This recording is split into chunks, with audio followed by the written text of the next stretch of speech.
ओम शांति। एक बात जिसका हमें विशेष ध्यान रखना चाहिए वो है परचिंतन। परचिंतन पतन की जड़ है। परचिंतन का अर्थ है दूसरों के बारे में सोचते रहना, अर्थात हम जिसको भी देखते हैं, जिसको भी मिलते हैं, जिसका भी ध्यान करते हैं, उसके बारे में सोचते रहना और सोचते सोचते सोचते उसकी जो कमियां हैं, उसकी जो कमज़ोरियां हैं, उस हमारे ध्यान में वो आ जाएं और हम उसके बारे में चिंतन करते रहें। ये व्यक्ति ऐसा है, ये ऐसा है, ये वैसा है, इसको कहते हैं परचिंतन।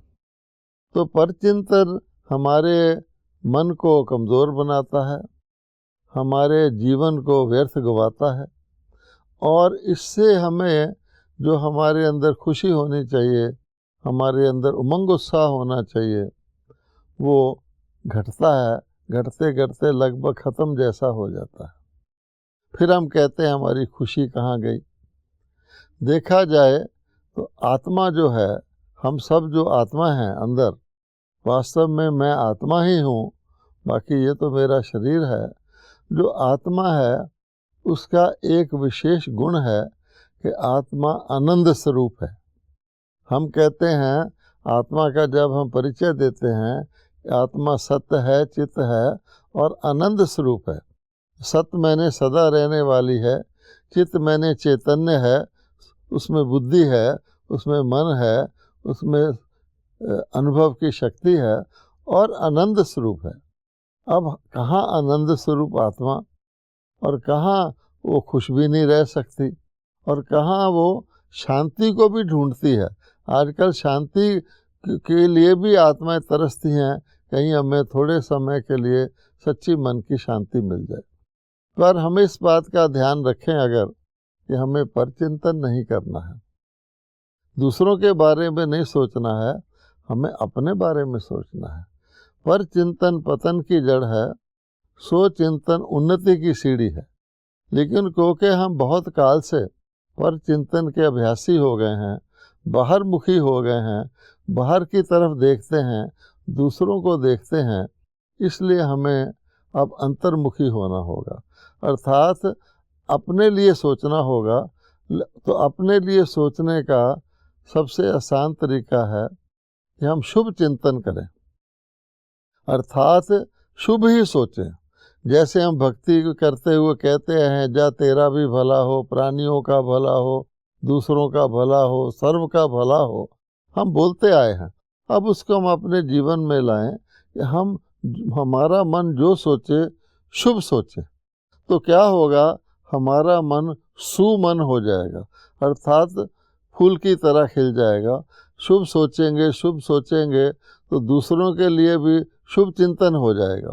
तो जब हमारा परचिंतन शुभ चिंतन में बदल जाएगा, इसका भी भला हो और हर एक का हम अच्छा सोचेंगे, तो अपने लिए हमें सोचिंतन करने का भी अवसर मिलेगा और हमारा जीवन जैसा हम चाहते हैं वो उदासी से, मुरझाइश से मुक्त होकर वो सुखी जीवन बनेगा। अगर हम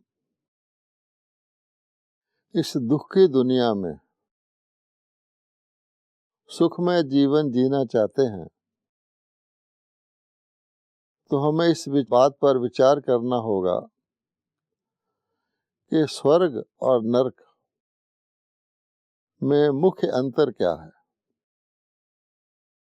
स्वर्ग में वेस्ट नहीं होता, व्यर्थ नहीं होता, और नरक में ज्यादातर व्यर्थ होता है। आज के जीवन को देख लें, हमारा जीवन कौड़ी तुल्य क्यों बन गया कि इसमें बहुत कुछ व्यर्थ है। कुछ तो हमारी अपनी मर्जी के कारण व्यर्थ है और कुछ हमारे द्वारा क्रिएट किए गए आसपास के वातावरण के कारण से व्यर्थ हो रहा है।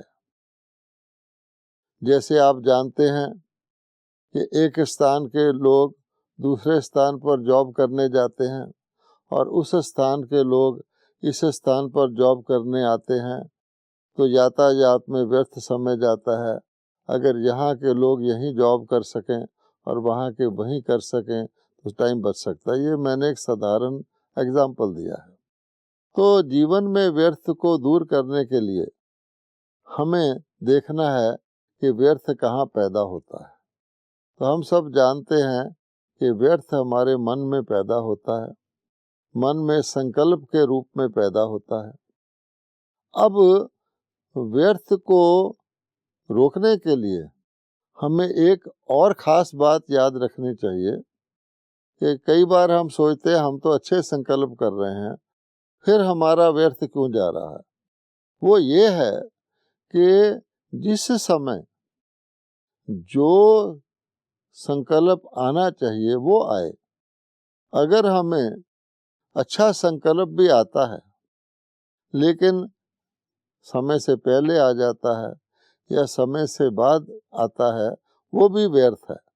तो जिस समय पर जो संकल्प आना चाहिए वो संकल्प हमारा अच्छा हो, तब हमारा जीवन सफल होता है।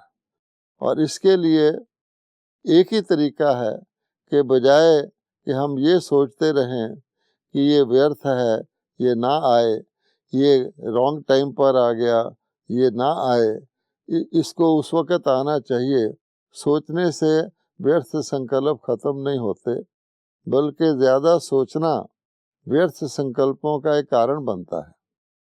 तो इसका आसान तरीका यही है कि हम अपने मन को साधें कि हमारे मन में सदा श्रेष्ठ संकल्प ही उठें।